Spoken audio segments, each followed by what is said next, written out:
soldiery, chopping off phones, breaking down our doors, waging on the people a civil war. Work 3 jobs and bring home no pay. IRS takes it all away. We struggle, slave, pay the rent. So Ron Paul, president, save our constitutional rights. We're not gonna give up the fight. Start a revolution, break down illegal institutions. We haven't followed the Constitution, and that's what we ought to be doing. The system that we have today. And many of us 4 years ago knew that we couldn't do much about Iowa or New Hampshire, but we could do something about Spokane County. 4 years ago, we swept Spokane County for Ron Paul. At the state convention, we had half the delegates. They were too powerful for us, so we agreed to endorse their delegates and their resolutions in exchange for allowing 3 of our people to go up to the microphone and present our resolutions. Then we had a walkout by the McCain faction so we wouldn't have a quorum in this very room. McCain and his minions are gone, but we are back in this room. 4 years later, stronger, wiser, and more dedicated. We can take Idaho, Washington, Montana. Just have to reach out and take it.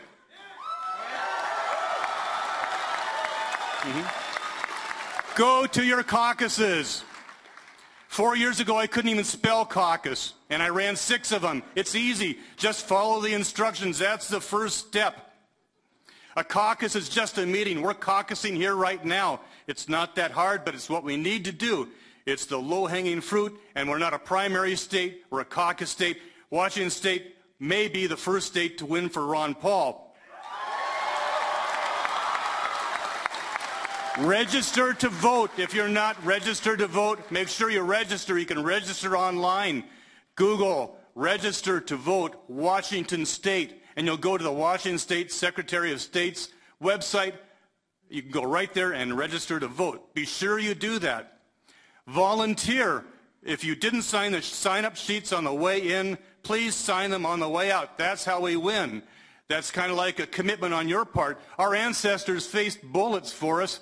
And what do we have? To sign a few things, a few meetings? Come on, we can do it. We can take our country back.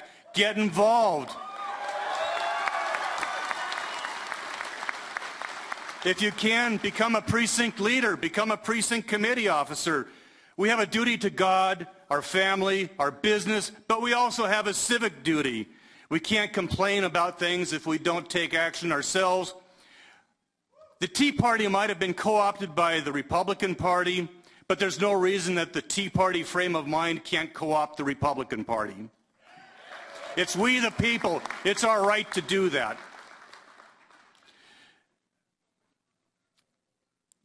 We need to follow the platform of the Republican Party. It's a good platform, and if we become precinct committee officers, if we become board members, we can make them follow it. We can make the electeds follow it.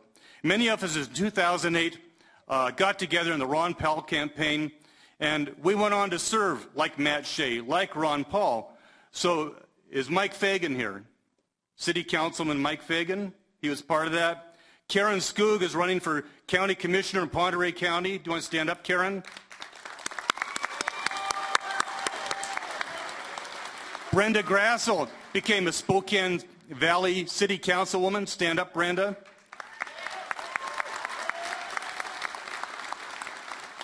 So get involved and stay involved. We worry about our children. We worry about our grandchildren. Even if you don't have children, you still have posterity. I think it's wrong for any generation to leave the next generation worse off than the one they were born into. The first step is the caucuses. Go to your caucus. Vote for the other Ron Paul delegates. Go to the strategy meetings. That's how we're going to take it back. Become a delegate to the county convention. At the county convention, vote for Ron Paul delegates to go to the state convention. At the state convention in Tacoma, vote for national delegates to go to Florida. And who knows, Ron Paul, who knows? Ron Paul will be our nominee if we do that, our Republican nominee and the next president of the United States.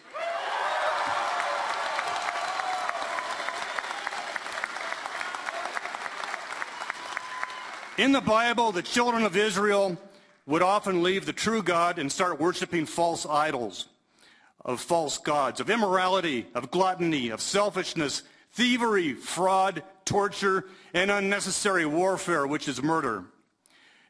And then God would deliver them to their enemies. But then they would repent, and then God would send in British and American troops. No, he wouldn't do that. But what he would do, he would often send in a true prophet who would be ignored and ridiculed, who would get bad press or no press. And the people would usually listen to the false prophets to listen to what they wanted to hear until their society collapsed. We're on the brink now. It's not too late to turn back. So Ron Paul is a combination of Thomas Jefferson and the prophet Jeremiah. And another person made out of that same mold is my friend Matt Shay. Matt Shay is a decorated Army combat veteran.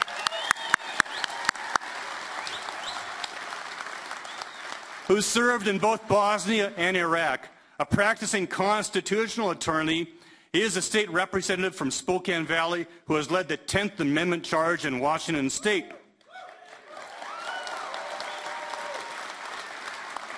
The author of the bill to nullify Obamacare in Washington and sponsor of the bill to nullify the indefinite detention provision of the National Defense Authorization Act.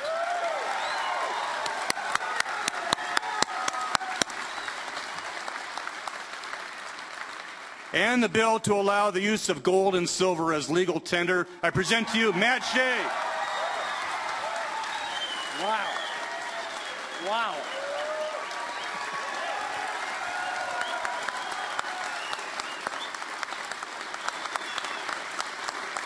They told me there are 2,500 patriots in this house tonight. Amen. Well, there's only one question in this next election, and that's whether the Republican nominee for president is going to do what they say they're going to do and uphold the Constitution of the United States. And there is only one candidate who has consistently upheld the Constitution for the last 24 years, who has a plan to cut spending, imagine that, by $1 trillion, who has received 6 times more donations from active duty military than any other candidate,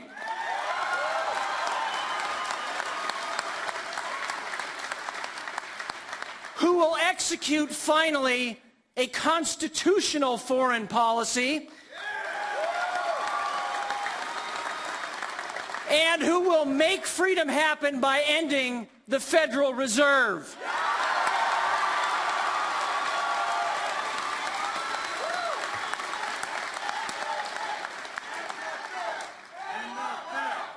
So my question to you tonight is, will you fight for freedom? Will you fight for the Constitution? Will you fight for the restoration of America? Then now, from the great state of Texas, the Thomas Jefferson of our time and the next president of the United States, Ron Paul.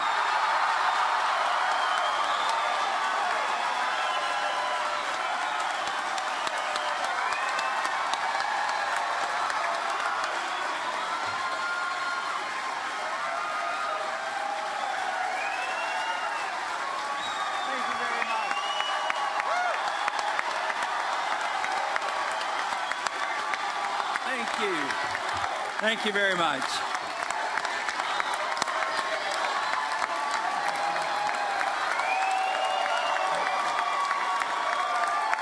Thank you, thank you. That is very nice. That makes me feel at home. 4 years ago, I was told there was a brush fire started here for the cause of liberty. It looks like it's much bigger than a brush fire right now. Matt, I want to thank you very much for that nice introduction. And before I start, I want to introduce my wife. I've been married to her, I think it's like 55 years. Look at your wife, Carol.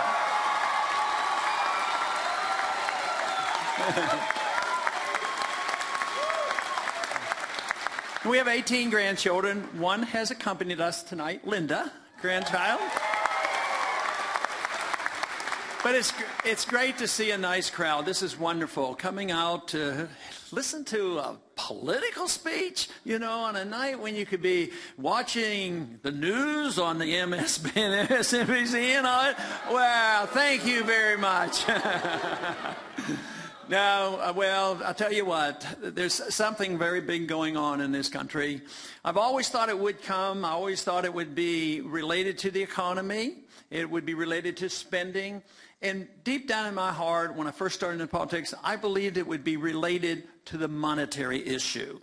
And I believe this is what's happening. I mean, I hear it in the crowds wherever I go. It's the first time in 100 years that the Federal Reserve has become a political issue. It should have been a political issue in 1913. It should have never been established, but I'm delighted you know about it.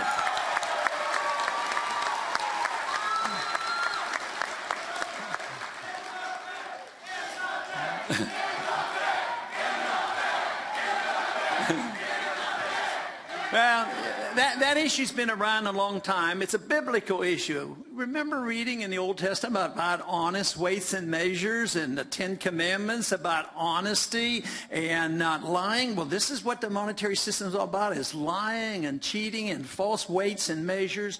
And this problem has been around for a long time, even in the Roman Empire and before. Debasement of the currency. The stronger the government, the more control they have over the money. And control over the money means they want to create the money. They don't want the marketplace to create it. They don't want the people to be in charge of it. The reason that the big government people detest gold is because they have power if they can create the money out of thin air. Then they get to distribute it to their friends, and who gets the disadvantages? The people get the disadvantages. And when you destroy a currency, you destroy the middle class. That's what's happening in this country. That's why we have to address the subject of honest money.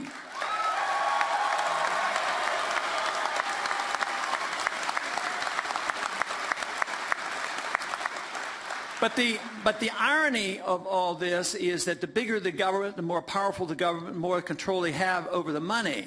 But the irony is, it's what brings the governments down. The governments that do this, they think they're too big. They can extend themselves around the world. And just look at what we're doing today. We have an empire around the world. We're in 130 countries. We have 900 bases. And they're not hesitating one bit to go look for more trouble to get into. Right now, they're thinking we don't have enough wars going on. So we're very much involved in the civil strife and the civil war going on in Syria. But if we look at honest money, if we look at our Constitution and a sensible foreign policy, we wouldn't be looking for more wars. We would be looking to stop these wars. We would be looking to bring our troops home.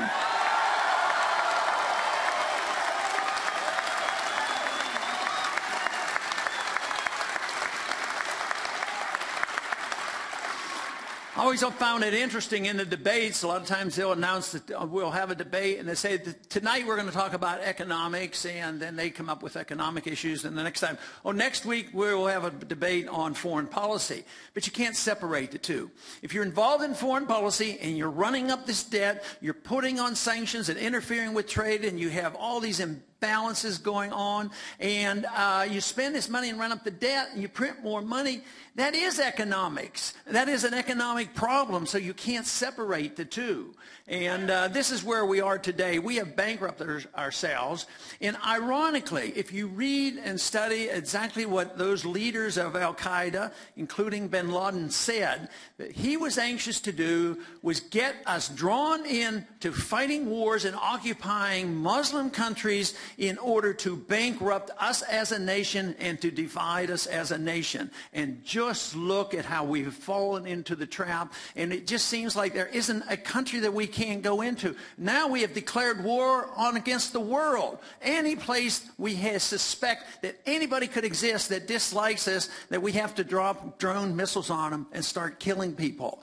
And that is not what the founders taught. That is not what the Constitution says. That is not what was advised. The advice of the founders was that we try our best to talk to people. We try our best to trade with people. We try our best to be friends with people. If we need to fight with people, if we are attacked, there's a provision in the Constitution for that. The states weren't to take that subject and that responsibility upon themselves. It was to be the responsibility of the people to make the decision between the voting members of the Congress. If we have a true enemy, as we did in World War II, you declare the war and you win the war and you come home.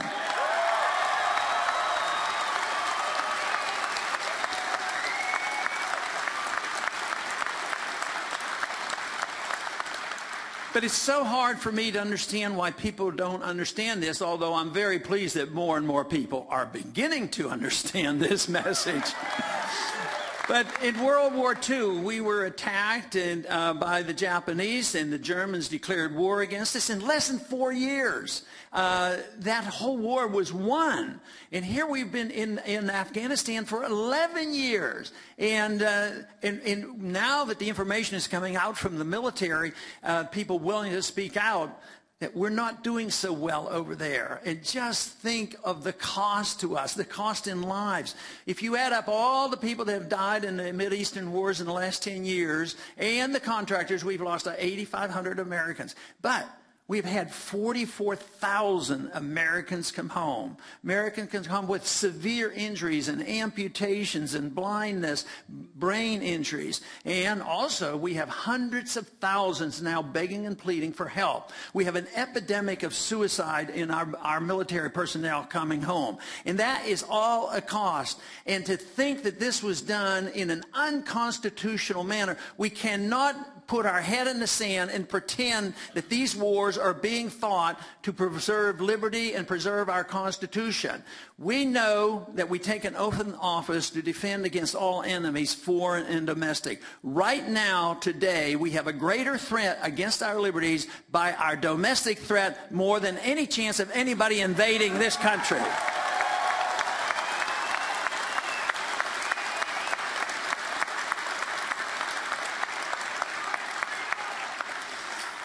Now, we were blessed to live in a great country, the richest country ever, the largest middle class ever, but it's not that way today. If we are honest with ourselves, we will say the middle class is shrinking, the country is poorer, the very productive jobs have gone overseas. We have a currency, although it is still being trusted by many in the world and accepting the dollar as a currency. We all know that the credit of this country has been downgraded, will be downgraded soon, and ultimately the market will do the downgrading because eventually people will demand more dollars. Even today, the prices of goods that we export, the prices that we import right now have been going up 8% a year, and our Federal Reserve and our Treasury said, oh, there's no inflation going on. There's no price inflation. What they do when the price inflation seems to be more than they want it to be, they change how they calculate the price inflation. You know, it's all deception. But we have allowed ourselves to drift a long way from what we were given. That great country where we had this maximum freedom, respected civil liberties, respected property rights, respected other countries, and still we're a strong nation. Now we are not an exceptional nation. We are a nation that is slipping away. And it's not all that complicated. We just have too often the people who have represented us have not had the determination, the understanding, and the commitment to liberty. That is what this country should be all about.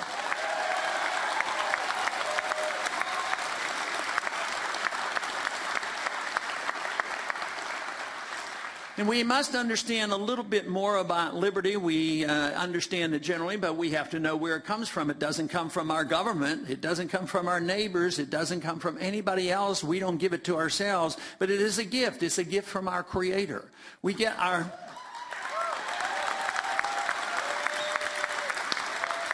We get our life and our liberty from our Creator. And it should follow that if you have a right to your life and a right to your liberty, you ought to have the right to keep the fruits of your labor.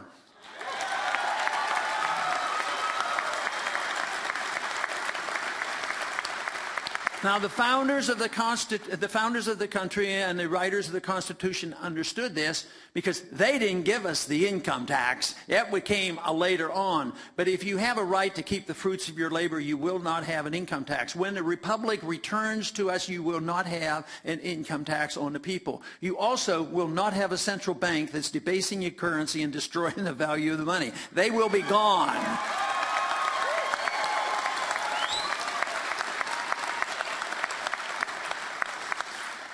But when we were so wealthy and having so much availability of the wealth, we got careless and we introduced this notion that we have an income tax, the Federal Reserve, that we change our foreign policy. This all happened in the teens, 1913, and in the Woodrow Wilson era, that we had this moral obligation to be the policeman of the world to spread democracy, that we needed a central bank. But this ushered in the age of big government. The income tax is obviously big government. They want more of our money so that they can spend that money. Never accepting the economic truism that says that it's much better for the people to spend the money than the government spending our money.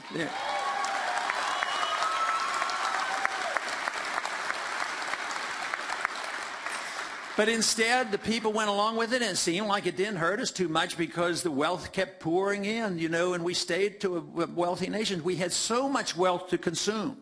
And then we even tolerated the inflation. The valuation of the currency since 1913 has been 98%. They've distorted it gradually. But the end stages of a currency is like going off a cliff. And that has happened many times. We're not immune from that. And now that we are facing this crisis, that is what we have to be concerned about. Because the world is actually dependent on the creation of dollars. Bernanke now is in Europe talking to the bankers over there, the central banks of Europe, and the various countries, especially the banks that are related to our banks. They got bailed out once and they're worrying about the next go around. And Bernanke says, yeah, we have to be there to bail out the banks. We can't have this crisis occur. But why are the banks in trouble? They bought up all the bad debt of the countries like in Spain and in Greece and Portugal. They have bad debt, but these banks bought them up. So we got, just 4 years ago, when our banks went bankrupt, we ended up holding the debt. Now they're preparing for us to assume the debt of these foreign countries as well. We can't afford that. It won't last. It'll come to an end before that. But we have to change this whole idea that America can continue to suffer because our middle class is shrinking. And every time they do this to it, our middle class shrinks and gets poorer, and the standard of living is going down. Actually, I believe that we can show statistics to show that this crisis actually started in the year 2000. There's been no real new jobs in the past 10 years. The standard of living has not gone up. Real wages for the working class have not gone up. The people on fixed incomes has not gone up. If you're on Social Security and a fixed income, your standard of living has gone down, and yet they say, don't worry about it, there's no inflation. There's plenty of inflation. And this is the reason that people are more concerned. I think although conditions were worse at different times in our history, say World War II or the Great Depression, things were pretty bad. But then again, the crisis that we had in World War II, the conditions were different.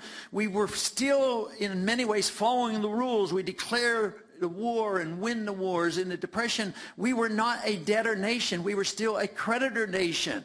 But today, we are a debtor nation. We are the biggest debtor nation that ever existed in the history of the world. And we owe countries like the Chinese $1 trillion. That is some irony that we have to face up to and do something about it.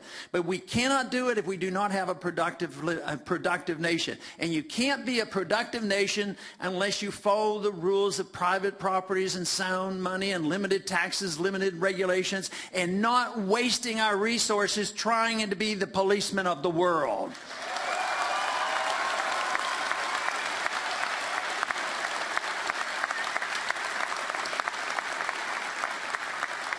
In these last 10 years, we added $4 trillion worth of debt just for the wars that have gone on. But the entitlement system is a problem too.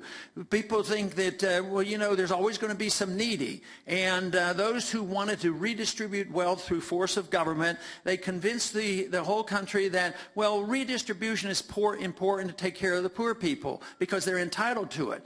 But people aren't entitled to each other's, you're not entitled to somebody else's money, and you can't go into their house and take their money. But where in the world did we ever get this idea that if you're not entitled to go to your neighbor's house and take what they have and you don't have? What made it legal and what made it moral to send the government to do that? It's still wrong to do it.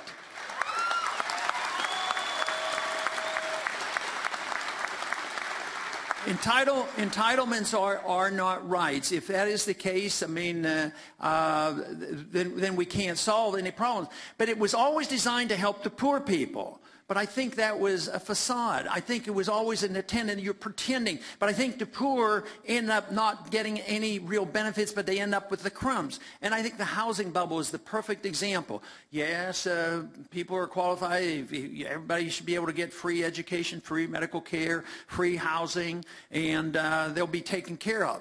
So they set up this program, print a lot of money, and let people buy a house. The price of houses will go up. Well, borrow some more money, spend more money, be a consumer, never thinking about savings and production and building industries. And what happened? Who made a lot of money during this time? It was Fannie Mae and Freddie Mac and Wall Street, the banks that were involved in the derivatives markets. And it was an obvious bubble to the free market economists, and they kept warning about this. There's a bubble, we shouldn't do it. In 2006, as Bernanke was ready to take over the Federal Reserve, he reassured the country there were no signs of any defects in the housing market. So this is the kind of thing that went on. But then when the bust came, which was in 07 and 08, they yelled and screamed. They said, there's going to be a depression. There's going to be depression. We have to bail them out. They're too big to fail. So Congress rushes back into session, and they start spending money. The Fed spent up to $15 trillion of churning credit. In secret, that's a real insult. In secret, they pass this money out. But guess what? The people who should have had the depression got the bailout. And guess what happened? The American people, the middle class, ended up owning this debt. And that is why somebody has to pay the bills right now. It's the shrinking middle class of America that is paying these bills. So this has to be reversed. We have to concentrate and understand monetary policy, but we have to understand the basic principles of individual liberty. We have to understand the basics of private property rights and how contracts are important. But we also have to work that into a much better understanding about what foreign policy should all be. And that is nothing new. I'm not inventing that. Those aren't my ideas. They've been around. They were developed by the founders. They put it into the Constitution. It was we, the people, who drifted away from it. But right now, what I am recognizing is that we, the people, are way ahead of the people in Washington, and we're demanding a change and a return to our constitutional principles.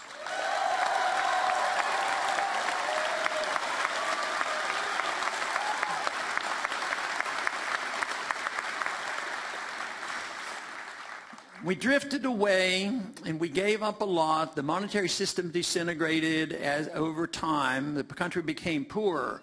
But what happened, though, what really brought this to the attention of the American people happened 4 or 5 years ago, 07 and 08. During that time, with this collapse of the economy, even though some would argue, well, we're pulling it together, we're about to have economic growth, I think most Americans, most people in the world realize now how serious it is. And they're saying, well, maybe what we have been doing for 70, 80, 90 years or even 100 years on foreign policy, domestic policy, monetary policy, maybe it isn't working. No, it isn't working. It's a total failure because we left our roots, and therefore people are saying we have to reassess ourselves, and that is what I think America is doing right now. This is why I think we're getting thousands and thousands of people waking up and saying, yes, the government can't take care of me from cradle to grave, because what does government have? They produce nothing. All they can do is steal from one group and give it to another, and that destroys wealth. That does not produce wealth.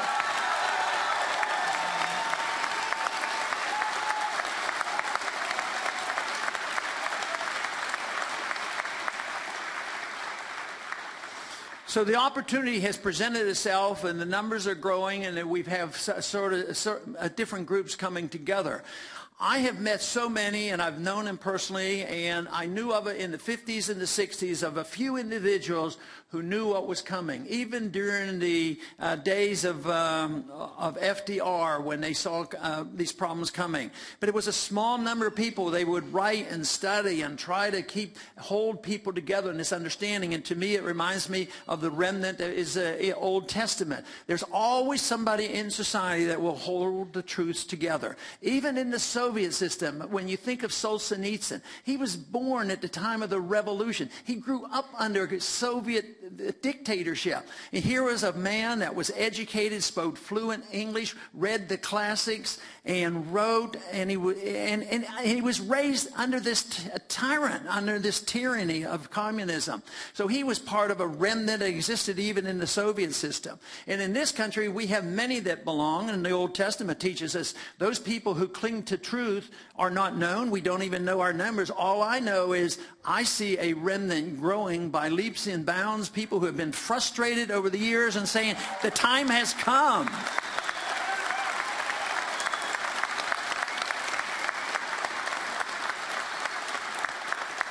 And it was once said that when the time has come, an idea whose time has come, even the armies of big governments cannot stop an idea whose time has come.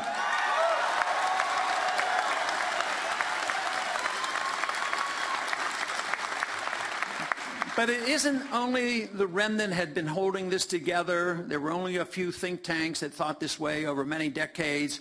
But there are many now. There are many professors now teaching this. There's a growing interest. But the exciting part for me is a whole generation of young people now are studying, and they're excited about what true liberty is all about.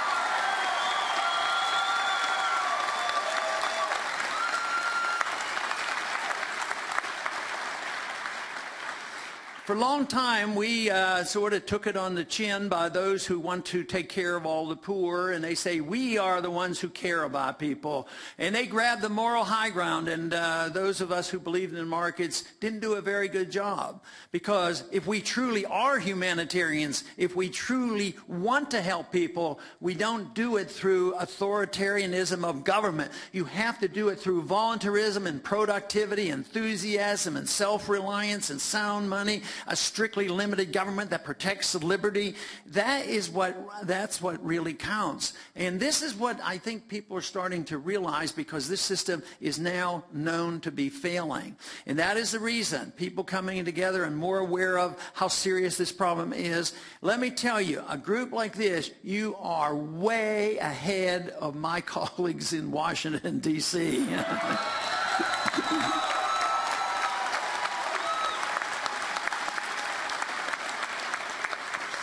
But some people get frustrated because they say, well, yes, we're a number, our numbers are growing, I'm doing well in the campaign, but we don't have 51% of the country. I mean, they do a poll, does 51% of the country now endorse what we say and do and want to believe in? No, but what is taught about ideas, how they have consequences, the 51% are usually just followers. They come along. 51% are usually the ones that will call you because they know you're interested in politics. But most people go to the polls the day or two before, and they wonder what's going on at the last minute.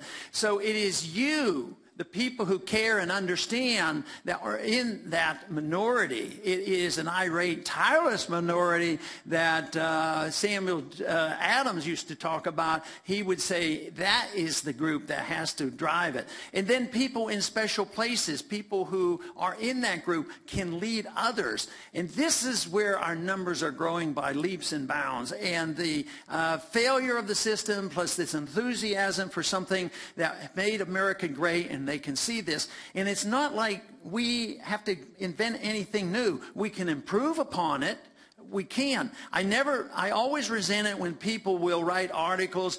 I understand it because I think they do it from not understanding what economics and freedom is all about. But they'll say, oh, Ron Paul wants to go back to the 19th century and go back and something old and ancient. But let me tell you what's old and ancient. That's tyranny. That's been around way too long.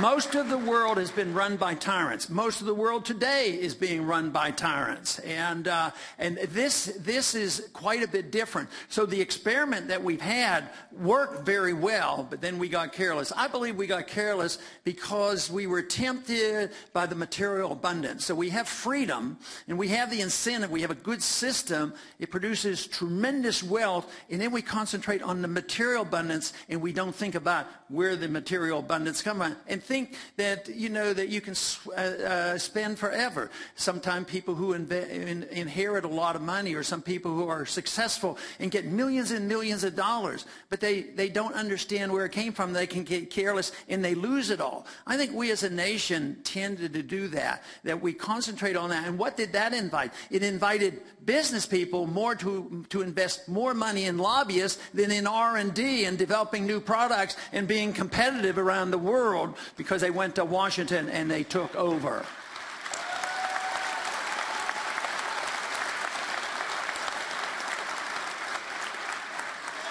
So in understanding that, we can challenge all this, but we have to convince people that it is in their best interest. They may not think about this deeply, but they know superficially that we have to, it has to be in their best interest. And right now the people are saying that the programs that we have in Washington, the spending is not in their best interest. It's dangerous. And they have now come to the conclusion, although it's been a long struggle to convince the majority of the American people, it is not in our best interest to be involved in endless wars that have been undeclared or unwinnable, and they ought to end.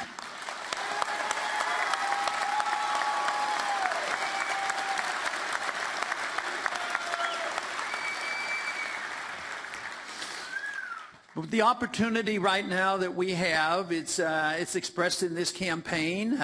We don't know how much time it'll be before we go over the cliff and really cause a great deal of political problems for ourselves. It could be in 6 months. It could be in 6 years.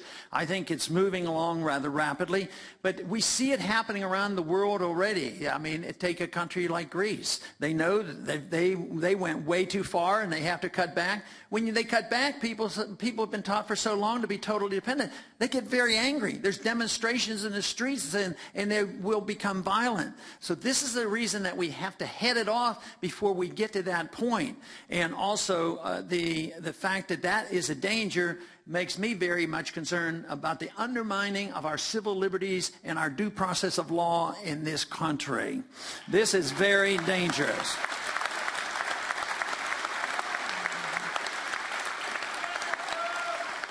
When people are fearful, either from an enemy that people describe, even if it's pretend, just think of all the fear-mongering that occurred and why we had to go to war against Iraq because they were about to attack us with a nuclear weapon and Al-Qaeda was there. None of that was true. It was at 9/11 was used as an excuse to do something they wanted to have done for many, many years.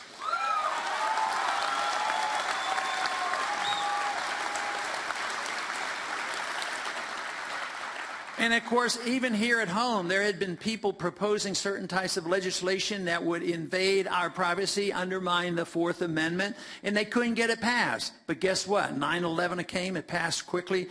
2 weeks later, called the Patriot Act. The one thing that the Patriot Act is not, it is not patriotic. Matter of fact, the only thing that we should do about the Patriot Act is repeal it. That's what we ought to do.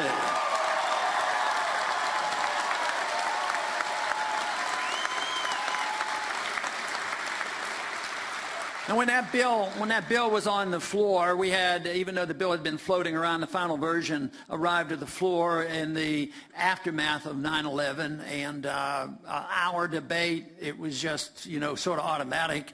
And the congressman that was sitting next to me, he was voting for it. And I said, why are you voting for this? You don't even know what's in it. He says, I know. I said, there could be some bad stuff in there, don't you know? He said, yeah, I know that. And I said, well, why don't you vote against it? He says, how can I vote against the Patriot Act and go back home and explain it to my constituents? I said, well, that's what your job is, to go home and explain it to them.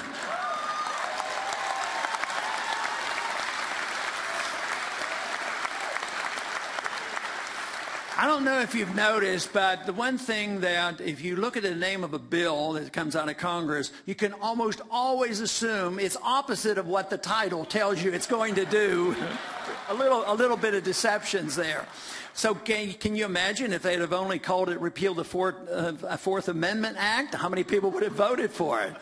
So when we make the bill to repeal the Patriot Act, we should call it Restore the Fourth Amendment Act.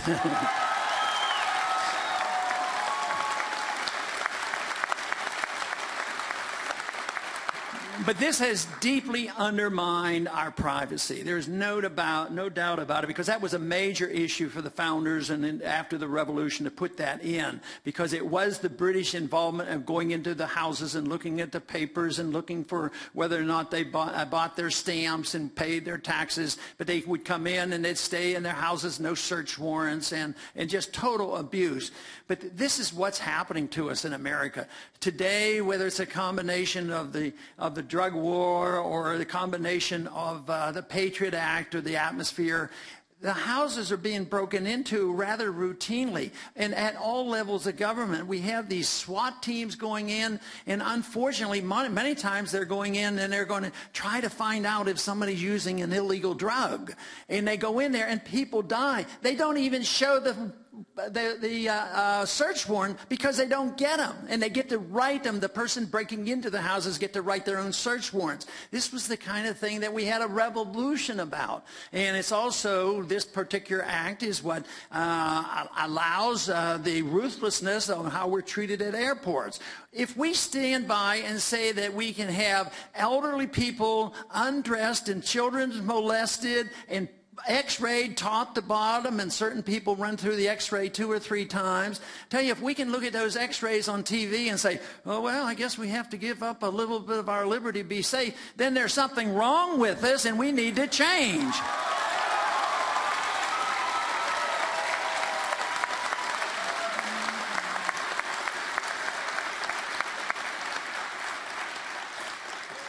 But, about a year ago, the president sent somebody over to testify before a Senate hearing and explained a new position he held. And he said that he has this authority because it's not prohibited by the Constitution. So the president buys in this argument that if it's not prohibited by the Constitution, he's allowed to do anything he wants. But it's written the other way. The only thing the president is allowed to do are those things that he is given explicit permission to do.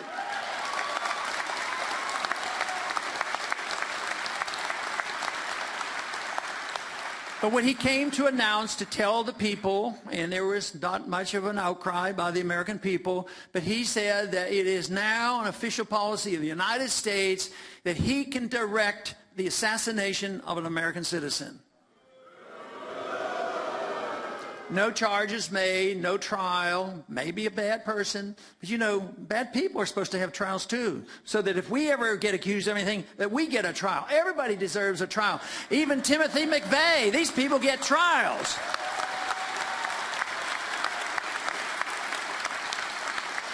But to prove his point, he has now assassinated 3 American citizens. And one happened to be the 16-year-old son of a guy that was accused, at least thought to be a pretty bad guy. But a 16-year-old kid out barbecuing in his backyard. He was an ally of the father, so to speak.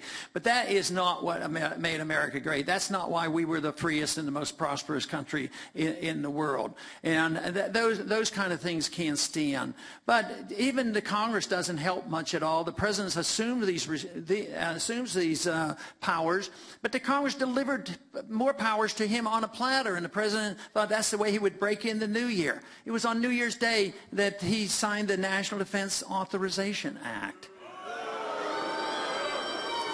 This means that he's repealing the posse comitatus, that he has said that Americans can be arrested not by the local policeman that's supposed to be in charge of that, or the local sheriff, but the army, the military can come in and make arrests. That was one of the main reasons why there was a revolution between the Texans and the Mexico, because that's what they started doing, and the Texans didn't like that. And we shouldn't like it either if our government's going to arrest American citizens by the military.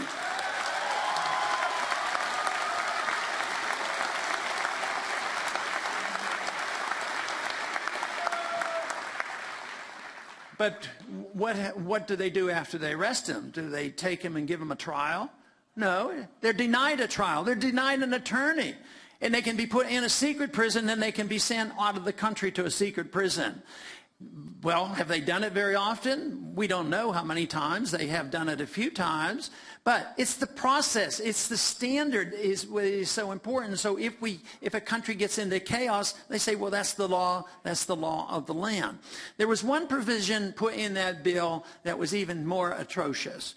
But that provision said that if you were arrested and you were charged and you were tried and found innocent, if the federal government decided that they still wanted to arrest you again and put you in prison for life in a secret prison, they still could do it even if you were found to be innocent by a jury. Now, that was in the bill, but there was a young senator from Kentucky who was able...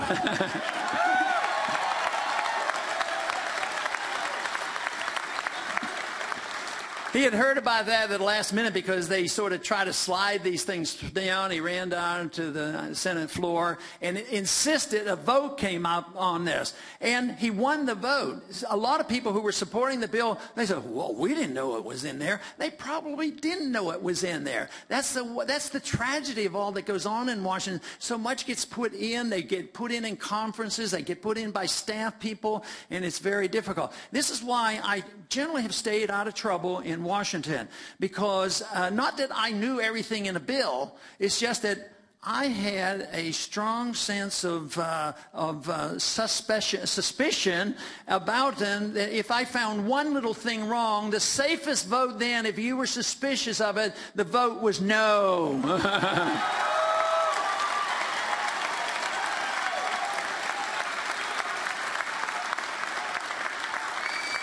We have these economic problems, and free markets could settle those. A sound monetary system could solve our monetary problems. And a healthy respect for civil liberties, understanding where our lives and our liberties come from, and following the Constitution, having constitutionalists, that would solve that problem. And also, if we had a constitutional foreign policy of a strong national defense, at the same time not believing that we should be the policemen of the world, and that believing in occupation, and this would, essentially solve our problems. Not a perfect world, but we're moving in the wrong direction right now. But for me, the issue is this individual liberty, how freedom for the individual brings people together, and it's something that happened at the same time 100 years ago. Our country sort of lost this concept of freedom being one unit. Economic freedom and social and individual freedom on how we want to run our lives, the right of our to have our own religious values and personal values. And so some groups would defend one half of it and other groups would defend the other half. But it's all one. If it's your life and you own your life and it's your liberty and it should be your property, then freedom should bring us all together. Now, the big problem there is that some people waste their lives, and some people waste their lives in a social sense, and some people waste their lives in an economic sense, and then the do-gooders who like power use that as an excuse for saying, well, he won't take care. And I've had members of Congress tell me this. Well, I said, why are you voting for this? He says, well, the people are too stupid. They won't take care of themselves. So he had to, he had to vote to, have another program. But this is the whole thing. If we can put this all together, what happens is that people have to assume responsibility. Now, freedom doesn't work if you don't assume responsibility for your behavior.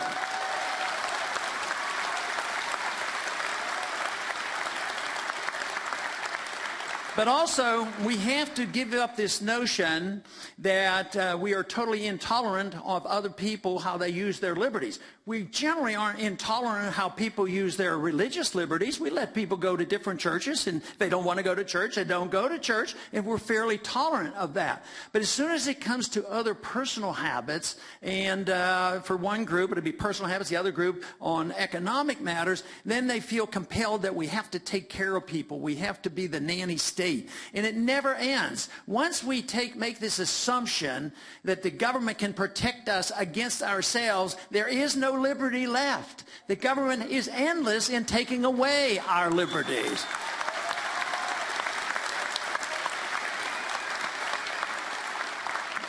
But what is so nice about this, if we can be more tolerant of other people, it doesn't mean that we endorse what they do. And some people think that if you legalize something, if you legalize choice in religion, you don't endorse somebody else's religion. And we don't endorse what you read and study intellectually.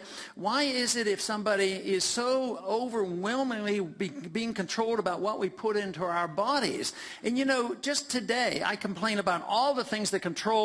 They shouldn't have control over our bodies. You should have control over your bodies. But just today, I think I read it on the internet, another Amish farmer. He came in and had all his property destroyed and taken from him, from the federal government, because he had the audacity to think that he had the right to sell raw milk to his neighbors. I mean, what is going on here? But it's the principle that has to be looked at. If you say, well, we have to have a little bit of control here, a little bit of control here, then you lose control, because then the government assumes that they control everything. But these ideas are coming around, and people are understanding them. They are our solutions.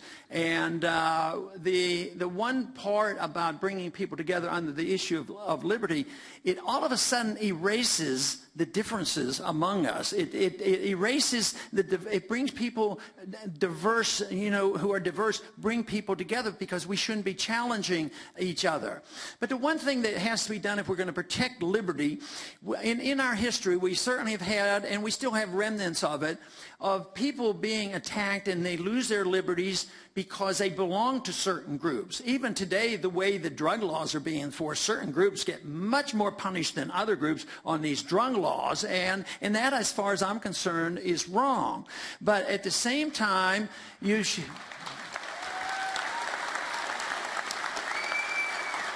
But at the same time, if you shouldn't be punished be punished because you belong to a group, you shouldn't have any special benefits because you belong to a special group.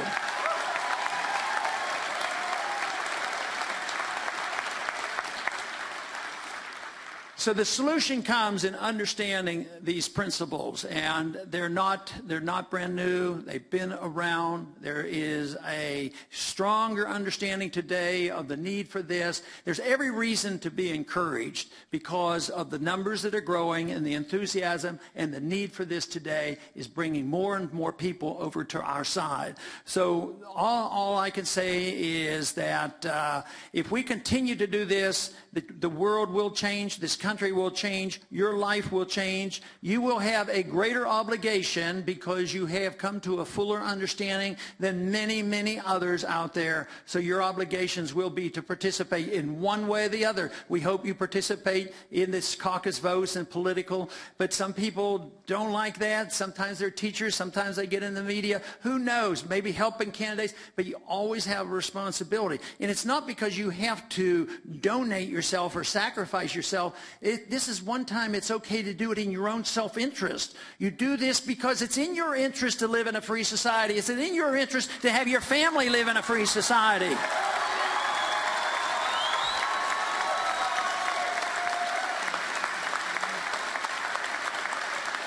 So I want to thank you very much for coming out, and if we do our job, we can continue this effort, we can continue this revolution. The revolution, which is an ideological revolution, is alive and well, and I thank you very much for inviting me to participate in this revolution. Thank you.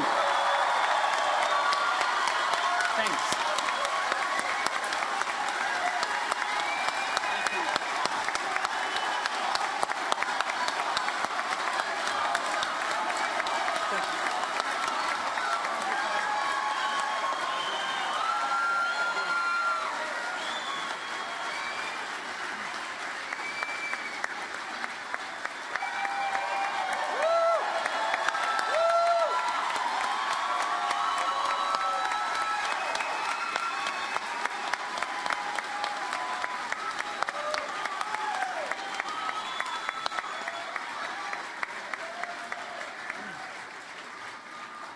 Okay, remember, go to your caucuses.